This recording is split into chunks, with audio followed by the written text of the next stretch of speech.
Om Namo Bhagavate Vasudevaya. Om Namo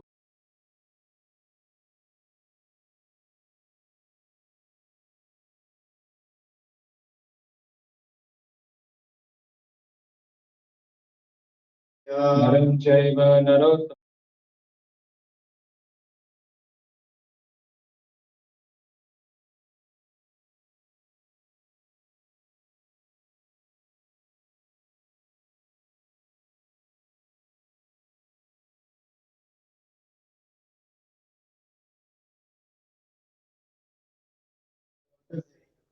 Bhagavati Uttama Shloke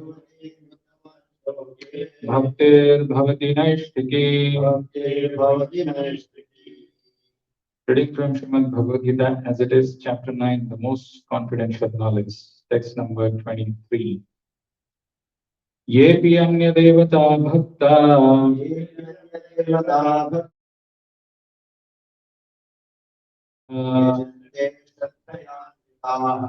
devi mameva kaunteya vidhi purvakam yepi anya devata bhakta yajante shraddhayanvitaha devi mameva kaunteya yajanti avidhi purvakam yepi anya devata bhakta yajante shraddhayanvitaha devi mameva kaunteya yajanti avidhi purvakam yepi anya devata bhakta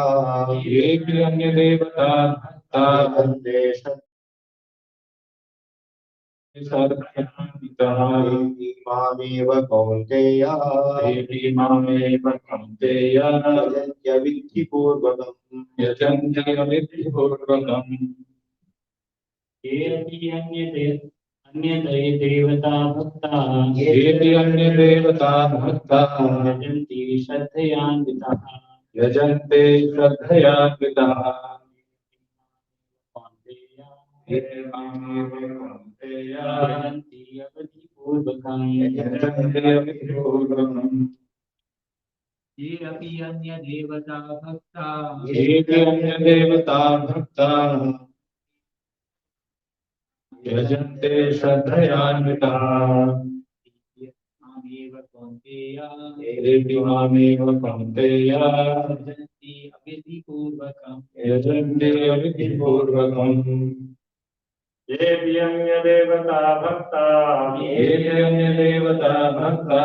yajanti shraddhayanvitaah यजन्ते श्रद्धयान्विताः devi mameva kaunteya देवी मामेव कौन्तेय yajanti avidhipurvakam यजन्ते अविधिपूर्वकम्. Anybody online?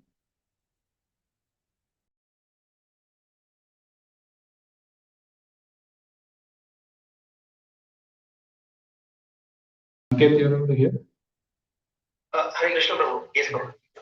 Yepi anya devata bhakta येऽपि अन्यदेवता भक्ता yajante shraddha yanvitaः यजन्ते श्रद्धयान्विताः devi mameva kaunteya देवी मामेव कौन्तेय te avidhipurvakam यजन्ति अविधिपूर्वकम्. Synonyms: ye, those; api, also; anya, other; devata, demigods; bhaktaha, devotees; yajante, worship; shraddhaya anvitaha, with faith; te, they; api, also; mam, me; eva, even; kaunteya, O son of Kunti; yajanti, sacrifice; avidhi purvakam, in a wrong way. Translation and purport by His Divine Grace, A.C. Bhaktivedanta Swami Srila Prabhupada. Translation: whatever a man may sacrifice to other gods, O son of Kunti, is really meant for me alone, but it is offered without true understanding. Translation with repetition: whatever a man may sacrifice to other gods, O son of Kunti, is really meant for me alone, but it is offered without true understanding. Purport by Srila Prabhupada.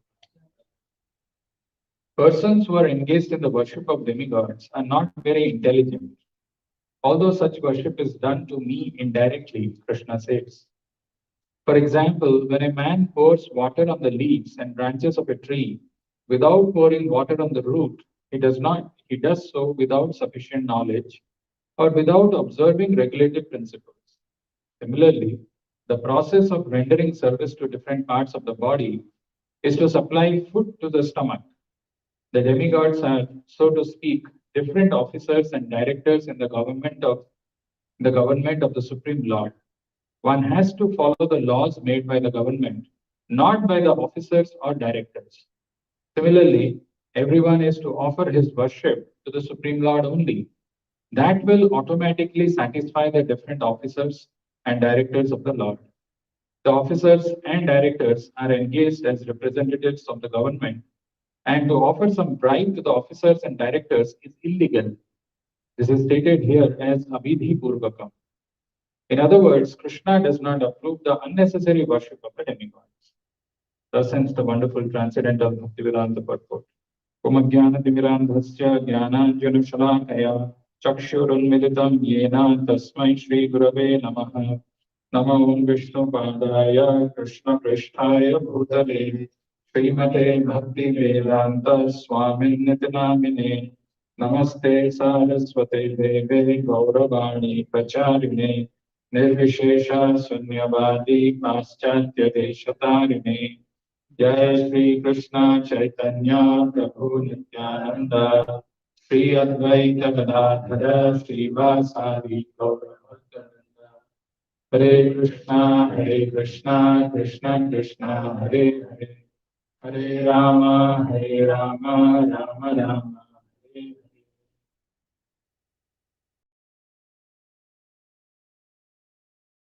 See blessings from you before I start speaking. So this is a wonderful verse, and the verse comes after the most important verse, probably in my little understanding of Bhagavad Gita, which we had yesterday. Ananyastintayento mam ye jana paripasate Tesham nityabhiyuktanam yoga kshema bahamya. Actually, if somebody in life looks for some kind of a statement or an assurance, or kind of an insurance, which says the biggest kind of shelter or the protection that we can seek, and that is also from the person who's the Supreme Lord, who's filled with all six opulences. This verse says, Yoga Kshema Mahamyaham. The Lord protects what we have, and He preserves what we have and provides what we lack. But the unfortunate situation of each one of us is that even after we hear this, we don't get shraddha or faith, or we don't get conviction in these words of Krishna. That's because we have our own plans. And we have our own plans because we have got limited knowledge about the Supreme Lord. That is why this chapter is entitled as the most confidential knowledge. Right? So Raja Vidya Raja Kushim Pavitram Idam Uttam. So what we will do is, I was thinking if there are new people, often there are people who come with that staunch faith. Shiva. Shiva is my worshipping deity. And they say, he's the most powerful because he does the destruction.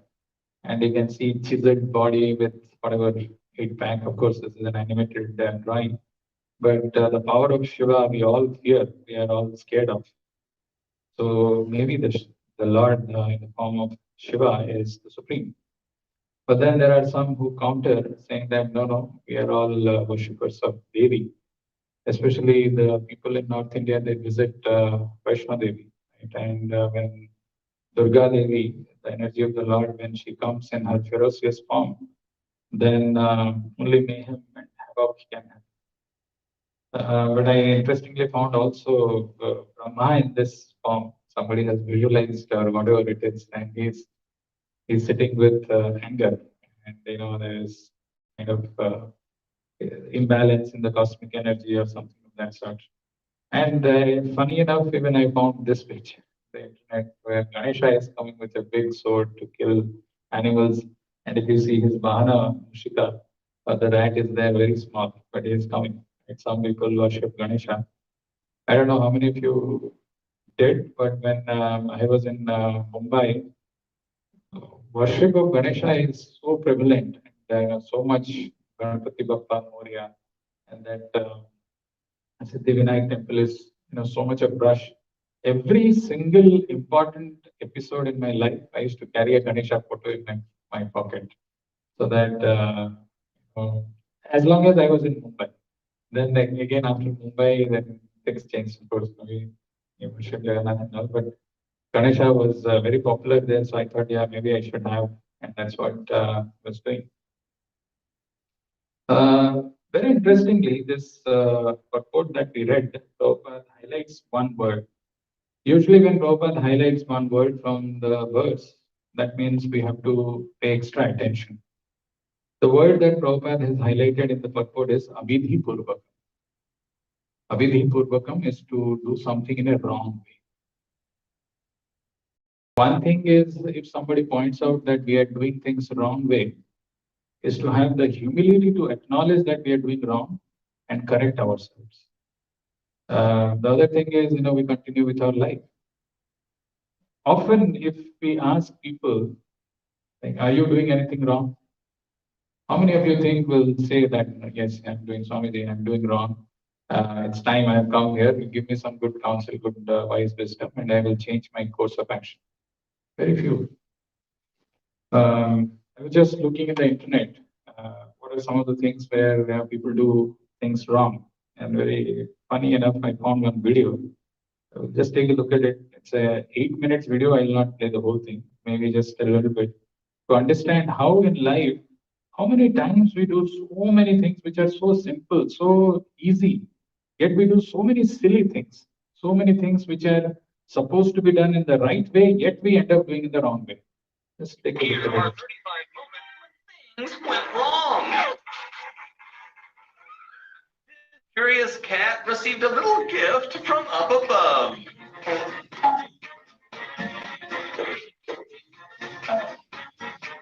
This is why you shouldn't eat oily food before robbing a store.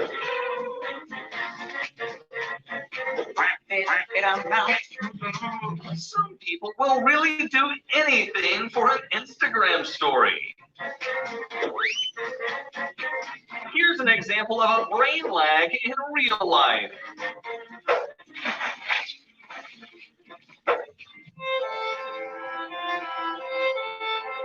Here's how you work out your ego.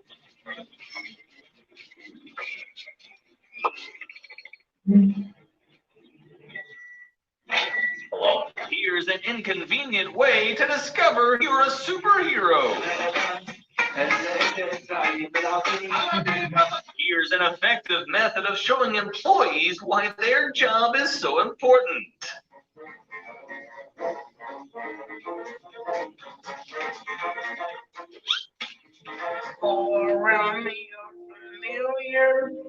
When you let your grandma try your sour beer.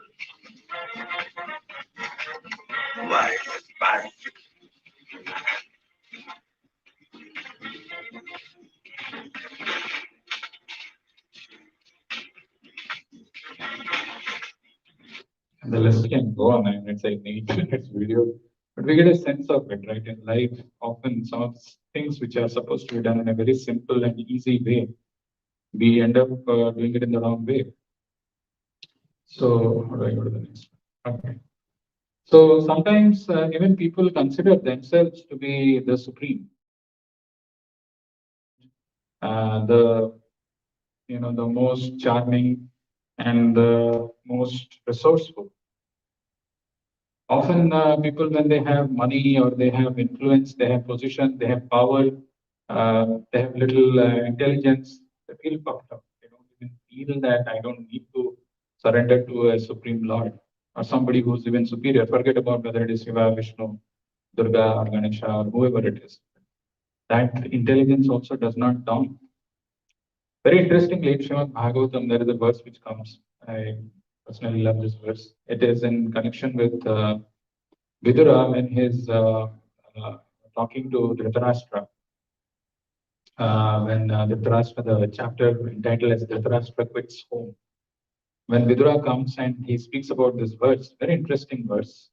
And the verse goes something like this. Okay.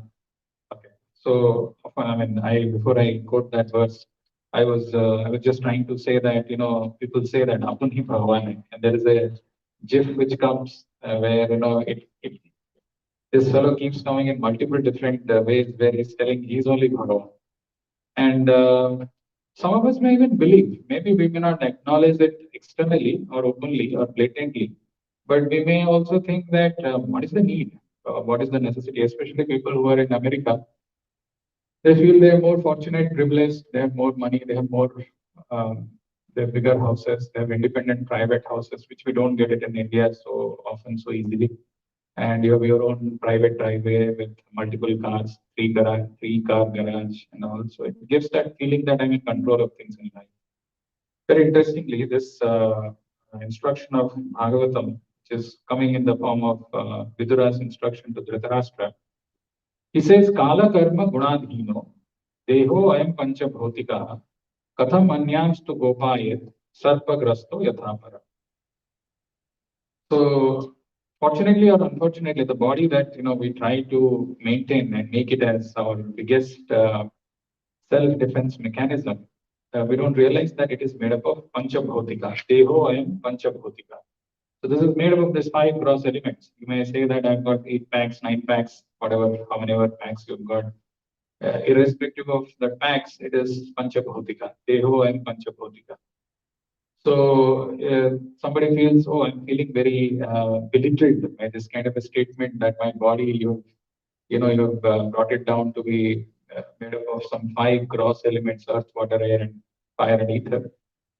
That is not enough. What Vidura is telling, Kala, Karma, Gunadhi. We are under the control of 3 things, not just 1, 3. First of all, this body, which we are so proud of, is made up of Panchabhautika. And on second, the body is under the control of Kala, Karma, Guna. Kala, you may be feeling, that the sense of deja vu or that euphoria that I'm in control of things. Everything is going as per my will, and I'll be able to do anything. But Kala comes when somebody becomes old, somebody becomes dilapidated, somebody becomes completely invalid. There is no meaning of his existence. Allah destroys. The crushing wheel of the time crushes every one of us. No matter how beautiful we are, no matter how strong we are, in the due course of time, that will all be taken away, smashed away. Kala. So you may say there is still a lot of research which is going on, but the scientists are trying hard to become invincible or to become immortal, and they're saying it is a matter of time when we will find a solution to conquer over death. The next one that is used here is karma. How will you prevent your karma? Sometimes, often we don't realize in life some of the reactions happen where we have not done anything. We are absolutely fine from our side. We are doing everything legally, morally, ethically correct. Yet some reactions come which is very difficult to explain. Karma. Kala karma, gunadhina. And the last one is guna. We may be thinking we are independent, we are controller, we are enjoyer. There is nothing which is binding me, but gunadhino. We are always bound by the 3 modes of material nature. Even if we are staying in a temple, even if we are in an atmosphere where we are supposed to be beyond guna, the modes of material nature act based on our free will. Somebody may be sleeping in a temple. though he is staying in the temple. Physically, he is there in his body is present in the temple. But if his consciousness is, if the person is not careful and if he's not cautious, then the consciousness gets affected. The word that Krishna uses, Trivir Gunamair Bhave. We come under the spell of these three modes of material nature. Like when the snake charmer plays the veena, the snake has to dance as per the tune of that veena. Kala karma gunadhina. So like that, the three modes of material nature are acting helplessly. We act. Even if you are there, or you're coming to temple once in a while, but if you're not careful, if you're not conscious, then the modes of material nature act in such a way that somebody can become very passionate. Somebody can come under the influence of ignorance and feel sleepy, lazy, and may not get that desire to serve the Lord. Kala karma gunadhina deho ayam pancha bhautika katham anyams to gopayat. When our situation itself is, when the body itself is made up of 5 gross elements, and we are under the control of Kala and Karma and Guna, Kala Karma Gunadhino Deho and Pancha Bhotika, Katham Manyams to Gopal. How will we protect others? How can we say that, I am your eternal shelter? Somebody says that you are my children, I will take care of you forever. Whatever happens, I am there. Katham Manyams to Gopal. How can we say that? A very classic analogy which Vidura gives, Sarpa Grasto Yathapara. What is a Sarpa? Snake. Sarpa is a snake. Physically, we are here. Sarpa Grasto Yathapara. So the translation is this gross material body, which is made up of 5 elements, is already under the control of eternal time, action, and the modes of material nature. Kala, Karma, Guna. How then can it, being already in the jaws of the serpent, protect others? Imagine if this frog, who's there in the jaws of the snake, tells his other fellow living frogs, "Don't worry, I'll take care of you." And I don't know how many of those frogs will believe in the words of that frog. But possible, maybe some frogs may believe. But what we don't see, in case of the frogs, they can see the jaws of the snake. But in our case, we don't see the jaws of Kala, Karma, and Guna, where a person is under the control of these three things, Adhina. Like our country, when it was not independent, we are called Paradhina. Paradhina. We were under the control of somebody else. We were not Swadhina. So we are under the control of these three things. And the body which we are so proud of is made up of 5 gross elements. Where is the question of telling this Katham Manyams to Gopaya? Very interestingly, if you do a search in Bhagavatam, some of the things of Bhagavatam and some of the things of our scriptures are so wonderful that it nourishes our consciousness. It gives us faith and conviction that what I'm doing is right. So if somebody does a little bit of research and looks into the pages of Bhagavatam, there are a few words which are used for the Lord and which says how the Lord is beyond the control of these three things. One of the words, if you find, one of the synonyms or one of the names of the Lord is Kalatita. It is mentioned in Bhagavatam in one place. The Lord's name is Kalatita. What that means is the Lord is not controlled by time. His name, his form, his qualities, and his powers are beyond the influence of time and never deteriorates. That's why, thousands and billions of years ago, the Lord has performed some wonderful pastime. Yet we can relish them, yet we can hear them, yet we can chant his names. And it is beyond the influence of time. That is why, very befittingly, his name is Kaladita. There is a very interesting word for the Lord, which talks about how he is also beyond karma, and the karma doesn't work. It is mentioned karma adhyaksha. Karma adhyaksha is a very nice word. So somebody may say that everybody who's taking birth in this material world is subjected to the laws of karma. Is acting based on the karma, the way we have performed our actions in my previous life or previous to previous life, whatever the karma I count, based on that I'm getting some reactions. But the Lord is not bound by the laws of karma, rather he's the bestower of the reward or punishment to living entities on the basis of their karma. He is like that judge who gives reward or punishment based on whether the person has done something good, pious, or good activities, or something like a sinful activity. So he's called Karma Adhyaksha. And the third one, there's a very beautiful word for the name. There's a beautiful name for the Lord called Gunesha. Guna Isha. Guna is the ropes. Guna Isha, and he's the controller of the modes of material nature. He's not controlled by the modes of nature. Rather, he's the creator of the modes and their controller. Where it is mentioned in Bhagavad?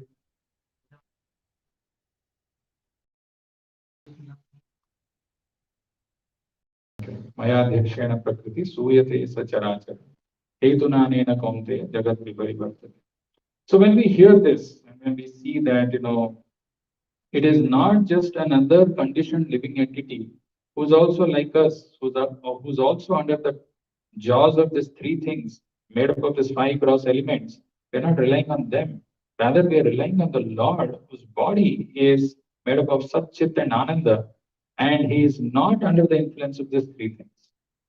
Very interestingly, that is why the Lord, who's beyond the purview of these three things, and whose body is also not made up of these five gross elements, is the only one who can protect us. So there is a conversation where Prabhupada is talking about a very interesting thing. He's saying that the moment a living entity is born in this material world, Mrityu, the demigod of death, sits on the head, ready to take his life. So the moment we are born, the Mrityu is sitting on our head, the god of death. But interestingly, because the Lord as the super soul is situated in the heart of every living entity, death does not operate. As long as the Lord is seated in our heart, death is not operating. But he's sitting in our head. We may not be seeing it. Maybe we are thinking I'm newly born, 1 year, 2 year old, 3 year old, or 10 year, 13 years old, whatever, 38 year old. Even a 99-year-old person also thinks I have a long life to live. So, but the death, the Mrityu, the demigod of death, is sitting in our head. So when does the super soul leave the body? Because the Lord as the super soul is situated in the heart of every living entity, death does not operate. As soon as the karma to be experienced in that body is finished by the living entity, Lord withdraws his protection. And then death at once finishes. So it's a very interesting thing to remember.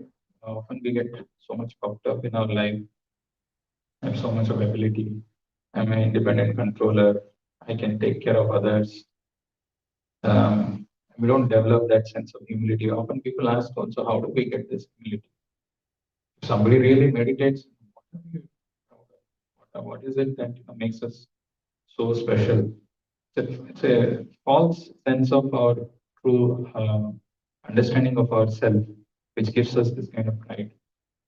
So, as Prabhupada is saying, the moment our karma account finishes in this body, the Lord withdraws his protection and the death at once finishes. So, we cannot stay in this body even for a second after we have finished the quota of karma to be enjoyed or suffered in this body. We have to go for sure. And we do not know when this will happen. So, we must be ready to leave anytime. So, coming to this verse, of course, this is just to give the context of what this verse is. Very beautiful verse. Yepi anya devata bhakta yajante shraddhayanvitaha tepi mameva kaunteya yajanti abhidhi purvaka. When we take a verse, Bhagavad Gita or Bhagavatam, if we pay a little close attention, especially if we are able to break it down and see what this verse is, how the verse is constructed, then our appreciation for the meaning will go many, many times. So if you pay attention to this verse, there are two words which are used. There is one word which is used twice. Yepi anya devata bhakta yajante shraddhayanvitaha tepi mameva kaunteya yajanti avidhi purvakam. So the word yajante is used twice. Let's make a note of this. Yepi anya devata bhakta yajante shraddhayanvitaha tepi mameva kaunteya yajanti avidhi purvakam.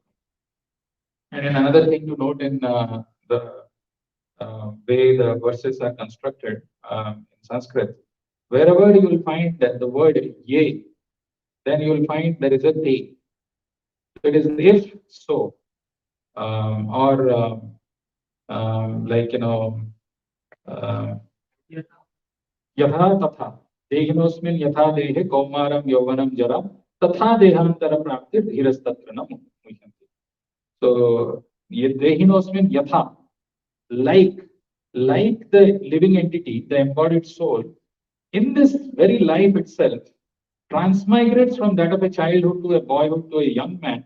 Similarly, tatha dehantara praptir. Similarly, at the time of death, it accepts another body. Tatha dehantara praptir dhirastatra. Person who is sober, he is not getting bewildered. This simple thing of life, it takes a lot of time to strike. I'm not this body.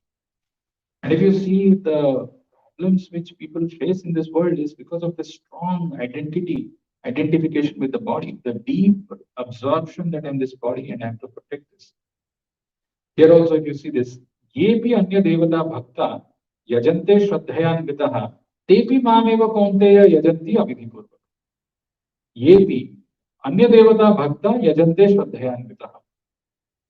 So, yepi means those who are worshipping Anya Devata Bhakta with Shraddhaya Anvitaha, deep faith, they have the conviction that these demigods are really very powerful people, very powerful personalities.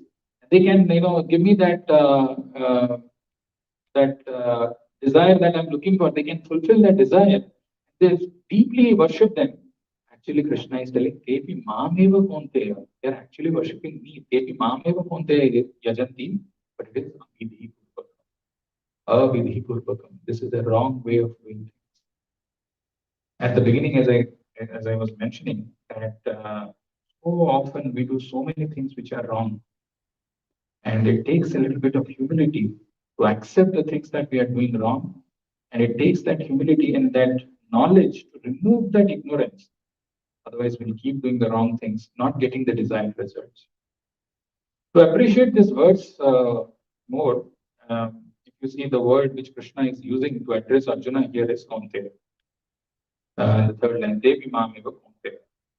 If you really break it down, what he's telling is, Ye Anya Devata Bhakta Api. Ye Anya Devata Bhakta Api. If you just take the prose, the translation, and you try to construct it in Sanskrit with the words which are there in that. So, ye anya devata bhakta api, those who are worshipping the other demigods, those who are worshipping the demigods. Ye anya devata bhakta api, what are they doing? Shraddhayanvita yajante, who are worshipping with great deep faith. Actually, they are worshipping me. Tevi mameva vidhipurvakam yajanti. This is what the verse is. But if somebody just tells that, this verse says only this much, where, you have Ye anya devata bhakta api shraddhayanvitaha yajante tepi mameva vidhipurvakam yajanti. I understood the verse. Actually, our understanding is still incomplete. And to make the understanding complete, what is needed? We will see the verse which is there previous to this. And the verse that was there before is Ananyas Chintayantoma. As I was telling, it is one of the biggest assuring verses of Bhagavad Gita, where anybody who's feeling hopeless, who's feeling that whether I'm doing right or not, whether this path is correct or have I taken it out of some sentiment, this statement from the Supreme Lord is so powerful. But some of us may not really understand what is the meaning of the word. We say Yogakshamam Bahamyaham. Whatever we lack, the Lord will protect. Whatever we have, the Lord will preserve, and whatever we lack, the Lord will protect. But really, what does it mean? That we have to see, and in context with this verse, when we see this verse, then our appreciation for this verse goes up. What is the meaning of the word Ananyas? Just guess. No, you don't have to.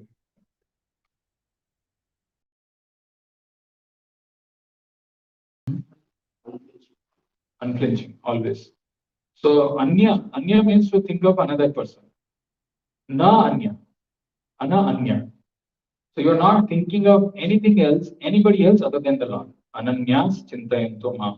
Just undeviated, like the verse that we have in 2.41, which where Krishna says, which is the inspiration for Prabhupada to write Bhagavad Gita. Vyavasayatmika buddhir ekeha kurunandana. Vyavasayatmika buddhir ekeha kurunandana bahu shakha hi anantascha buddhayo avyavasaya. Vyavasaya, the resolute determination, one pointed attention. Actually, Yogakshemam Bahamyam, if you know, I think it is the punchline of LIC Corporation. Jindagi ke saath mein, jindagi ke baad mein. They use the Yogakshemam Bahamyam as their tagline, punchline. So very nice way. You pick something from Bhagavad Gita and you promote it. Yogakshemam Bahamyam. I'm going to provide what you lack and preserve what you have. And anybody can fall for it. But what we don't see is what are the conditions, for whom is it applicable? Ananyas chintayanto ma ye jana paripasate. You have to engage in devotion, with that devotion also faithfully, unfailingly, continuously. Ananyas chintayanto ma ye jana paripasate. Desham nityabhiyuktanam yogakshemam bahamya. So the same word, if somebody is not able to do Ananya Bhakti, if somebody is not able to meditate on the Lord Ananyas continuously without thinking of other things, then the line that is coming here is Yepi Anya Devata. Yepi Anya Devata Bhakta. So the word Anya here, you see this is there here and this is there here also.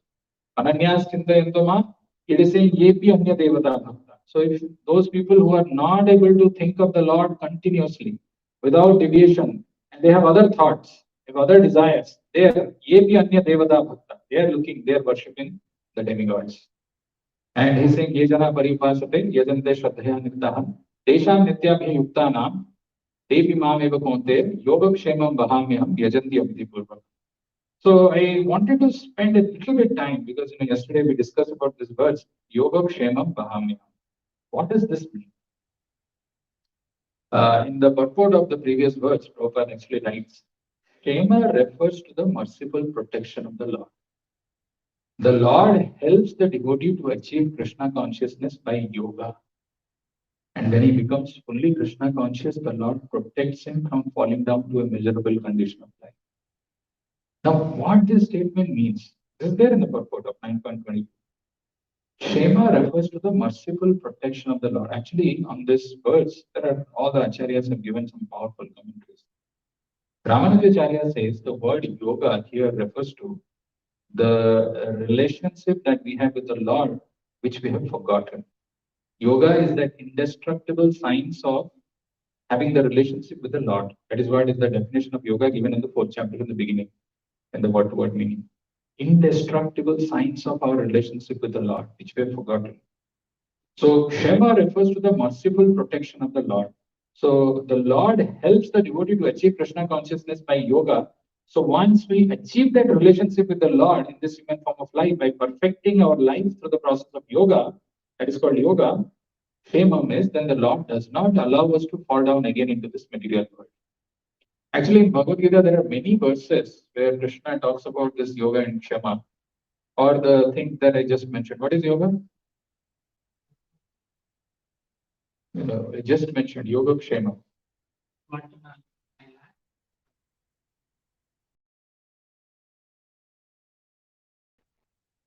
The relationship that we have, which we have, yoga is what is the protection means?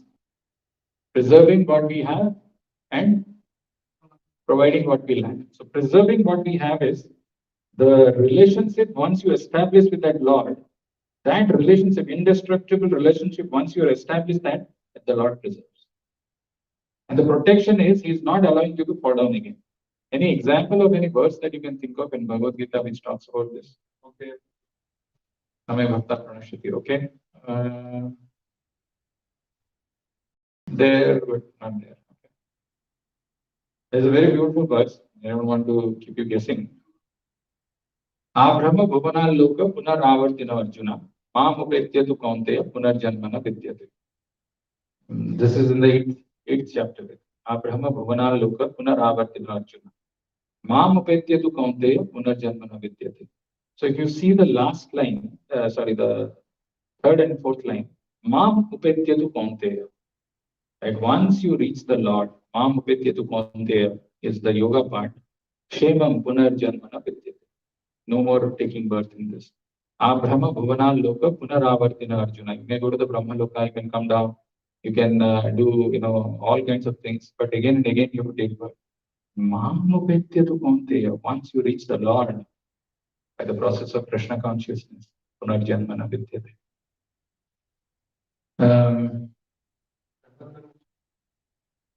Janma karma chame divyam evam yaya evam yovetti tattva tyaktva deham punarjanma naiti mameti swarjuna. In many verses actually. But if you see, okay, this is a trivia. In Bhagavad Gita, in the second chapter, where Krishna is talking about this Vyavasayatmika buddhi, resolute determination. Then he goes on to talk about people who are less intelligent. They worship the demigods. Which is the verse?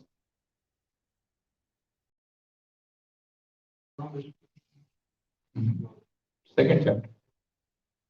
43, 44 verses.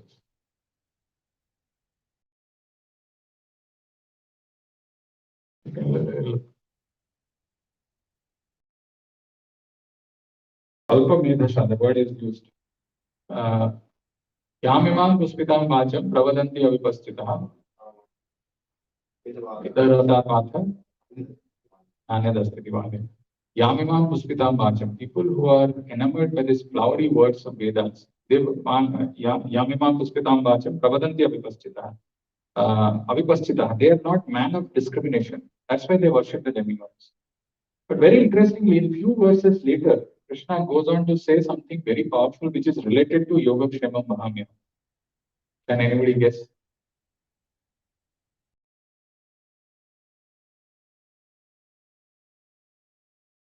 So he's telling that Vedas are filled with these things. Then when your intelligence has gone through, what is that? Moha Kalilam, Yadate Moha Kalilam, in the dense forest. Then after having gone through all this dense forest of this thing, the mind, when the intelligence, when it comes out, then you will think about me. There is a verse which comes after that. It has got Nirdvanda, Nitya Sattvastha, Niryoga Kshema Atmava. What is it? Traigunya Vishaya Veda, Nistraigunya Bhavarja. Very interesting verse. Maybe we will not see the relationship just like that. Traigunya Vishaya Veda. This Vedas, the subject matter of Vedas are actually talking about Traigunya. How you can enjoy this material world in different ways by making different kinds of adjustments. Traigunya Vishaya Veda, Nistraigunya Bhavarjuna. But he's telling you become Gunatita. You go, you transcend these modes of material nature. Niryoga, Nirdvanda, Nitya Sattvastha, Niryoga Kshema Atmavan. Niryoga Kshema. The word exact Yoga Kshema. Don't worry about this thing. Yoga and Shamam. Niryoga Kshemam Atmavan. You become Atmavan. You become situated in yourself. That is what Krishna says to Arjuna in that second chapter of Bhagavad Gita. Just trivia. But this is a very powerful thing. Yoga Kshemam Vahamyaham. If somebody really understands that the Krishna, the Lord protects our consciousness in terms of that relationship when it is fully established, and he prevents us to fall down again. There is this classic example which Ramanujacharya in his commentary makes. He gives this example of Jatayu. Jatayu, when he was trying to protect Mother Sita, he was killed. He was killed by Ravana. So where is the question of Yoga Kshemam? You are talking about so many big things. LIC also talks about Yoga Kshemam. So where is the question of Yoga Kshemam? He was finished by Ravana like anything. But then he gives the example of this to say that the Lord came and performed the final rites for Jatayu. So Yoga Kshema means that establishing that consciousness of Jatayu was preserved by the Lord, and he ensured that he is personally present. Bahami aham, I am personally present. I carry, I preserve that. I will protect. It's a very powerful this thing. Materially looking at this, the bird was killed by Ravana. But his consciousness was protected personally by the Lord. Mahamya. So verses like this, we have to meditate a lot. And then unfortunately, when you see Abhidhi Purvakam, people who don't know, they spend their time in worshipping the demigods. Let us spend some more time to understand what exactly this Yajante Shraddhayanvitaha Devi Mameva Kaunteya Yajanti Aviti Purvakam. So the first thing is Shraddhayanvitaha Yajante.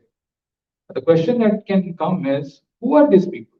Who are these people who are worshipping the other demigods? Who are these people? How do they develop such faith?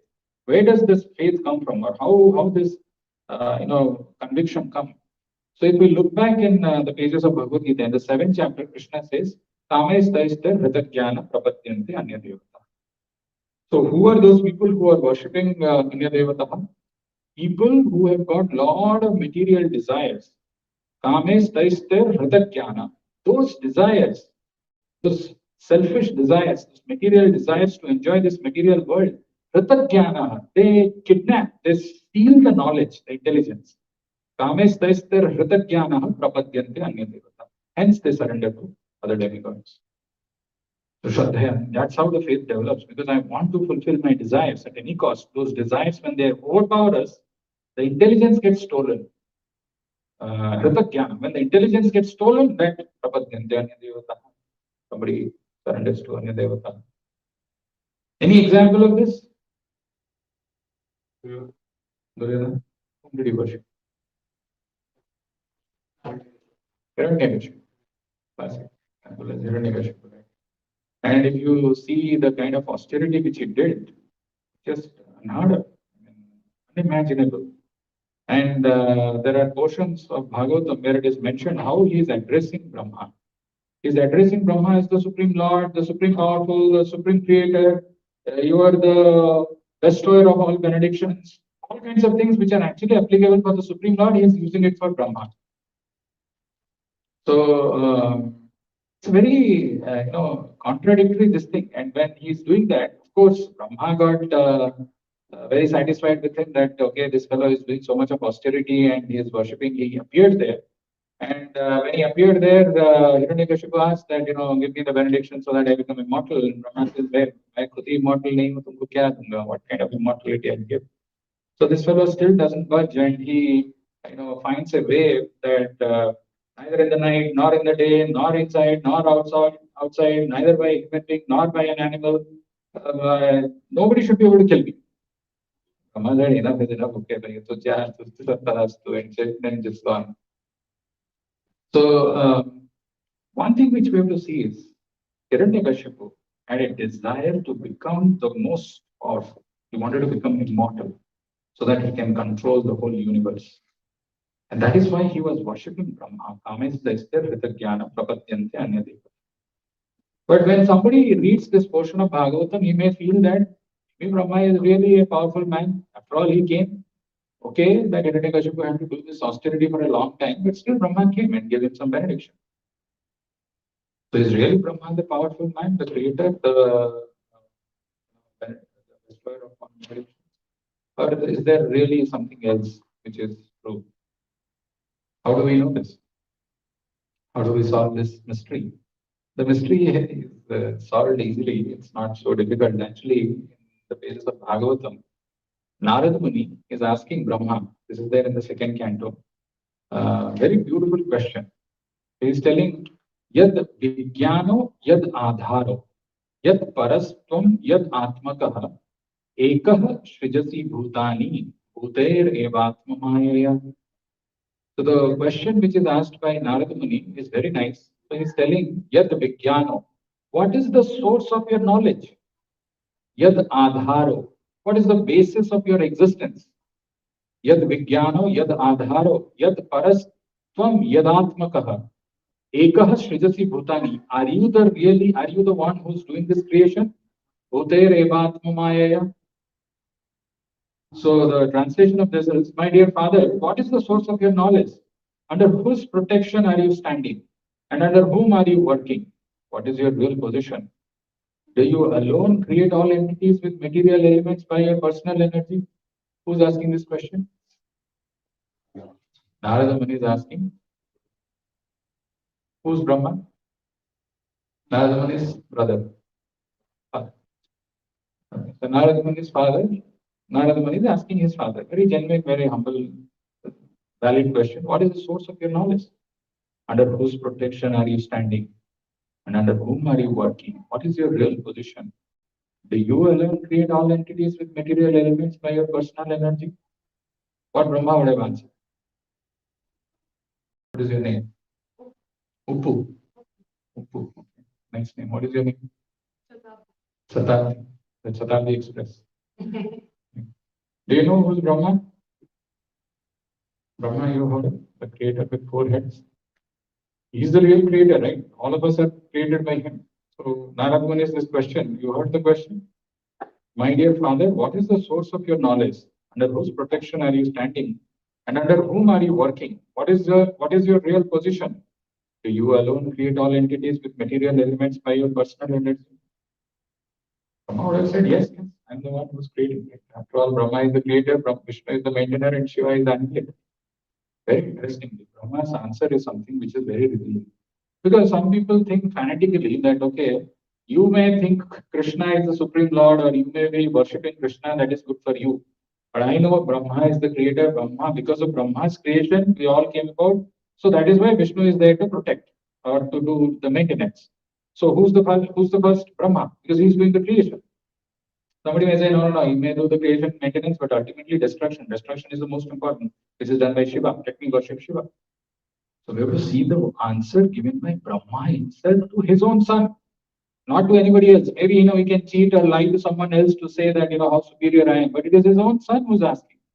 And Brahma's answer is very revealing. Yena swarochisa vishwam rochitam rochayami aham yatha arko agnir yatha somo yatha arkasa graha taraka. So this is an example which is very powerful. All of us, we know that the source of all energy in this material world is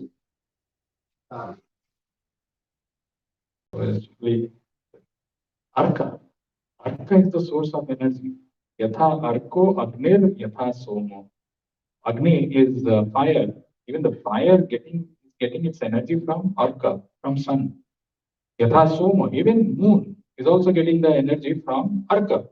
Yatha Arko Agnir Yatha Somo. Yatha Arkasa Graha Taraka. There are unlimited stars, there are unlimited planets, but they are all getting lit up because of sun.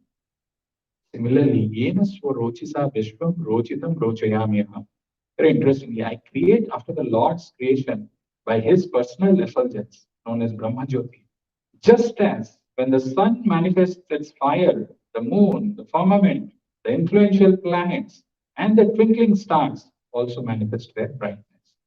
Yatharko nir yatha somo yatharkasa kratar. And then Brahma goes on to say, Tasmai namo bhagavate vasudevaya dhimai. Yanmayaya durajjaya mam vadanti jagat. Tasmai namo bhagavate vasudevaya. Very humble. He's telling to that Lord and bowing down. Tasmai namo bhagavate vasudevaya dhimahi. Yanmayaya durajjaya. His maya is so empowering, so bewildering. People consider me as the creator. Mam vadanti jagat. I offer my obeisances and meditate upon Lord Krishna, Vasudeva, the personality of Godhead, whose invincible potency influences them, the less intelligent class of men, to call me the supreme controller. This is Brahma himself revealing. Okay, next, let's go to Devi Mameva Abhidhi Purvakam Yajanti. Abhidhi Purvakam, what is wrong in worshipping the demigods?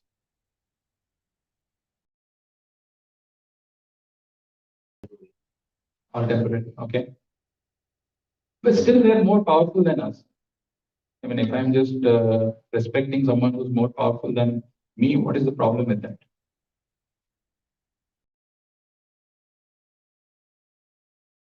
That's the result of him being impelled by Kama. True, Kama is the Vritajnana Visala. But isn't it natural that somebody who's more powerful than us, who's also giving us some benedictions, to respect them? Where is the problem in that? We are not getting the best. Okay, we can reach the Lord and we can get liberation. But still I'm getting something, no? That whatever that small kames is there, whatever desire I have, that is being fulfilled by them. Where is the problem? Also think Srimad Bhagavad Gita, like according to Prabhupada's explanation, it has also been told by Krishna that worshipping demigods will give us the result faster than being a pure devotee of Krishna. And we should even respect them more and more, right? We're getting faster with the results. I think it's a shorter process. Why Krishna is telling Avidhi Purvakam? This is wrong. Because I think because anyway the benefit is also coming source, it's getting source from the Lord. So it's like an indirect, instead of going through the indirect approach, you can directly. Correct. There almost. So who is giving the benediction? Who is giving the benediction? So sometimes Prabhupada is mentioning the purport that if in the government, if you give bribe to someone who is a director or who is an officer in the office, and you go and give some bribe, what will happen very fast? But is it the right thing to do?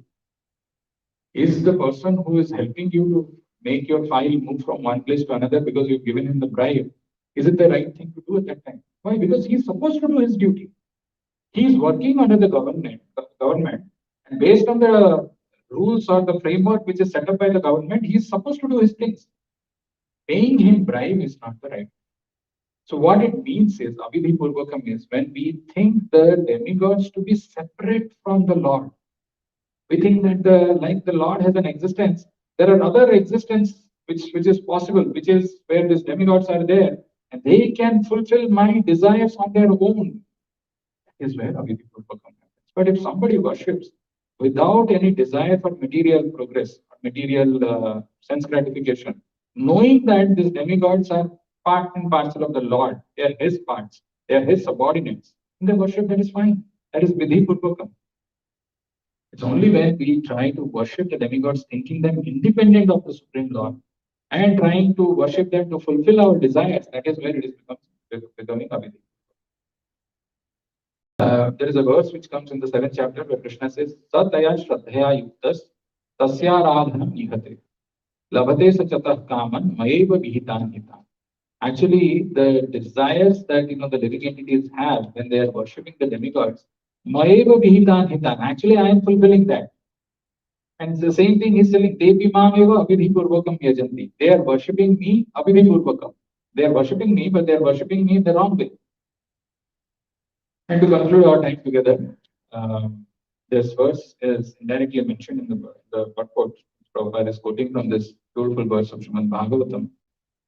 It says, Yatha tarot mula visechanena tripyanti tarskanda bhujopashankaha pranopaharacha yatindriyanam tatheva shravanarhanam achyutecha. Yatha taror mula visechanena. When we water the roots of the trees, we don't need to separately water the leaves or the branches or the twigs or the fruits or the flowers. Yatha taror mula visechanena tripyanti tatskanda bhujopashankaha. Tripyanti, it satisfies completely. Tatskanda bhujopashanka. All the branches, twigs, this thing, small branch, whatever those things, everything gets nourished. Yathataror mula nisechanena tripyanti tatskanda bhujopashanka. Pranopaharacha yathendriyana. If we want the bodily parts like the hands, the legs, the eyes, the senses to get the prano is to get that energy. Pranopaharacha yathendriyana. Tatheva Shravana Arhanam Achyuteja.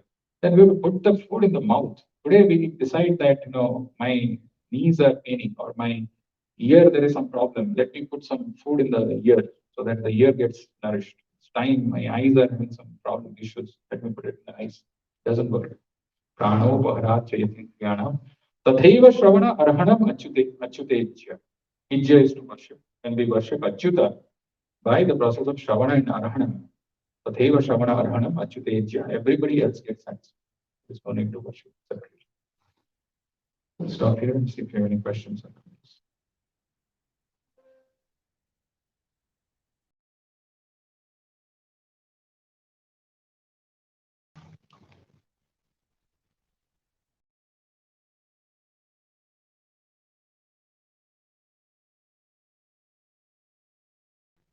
Anybody have any questions, comments?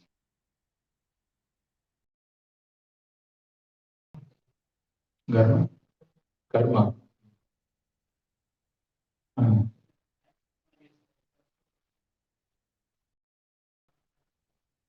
Bias, imbias doesn't matter. Karma account. We have a fixed quota of enjoyment and suffering.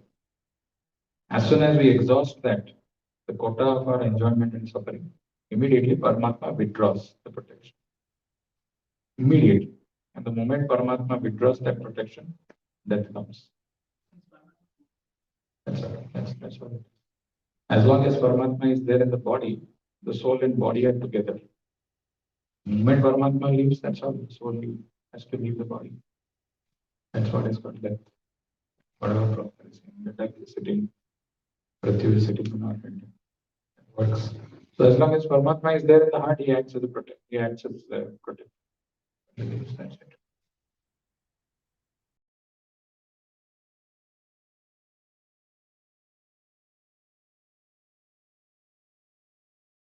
No questions, comments, we'll stop here. Prasad Srimad Bhagavad Gita ki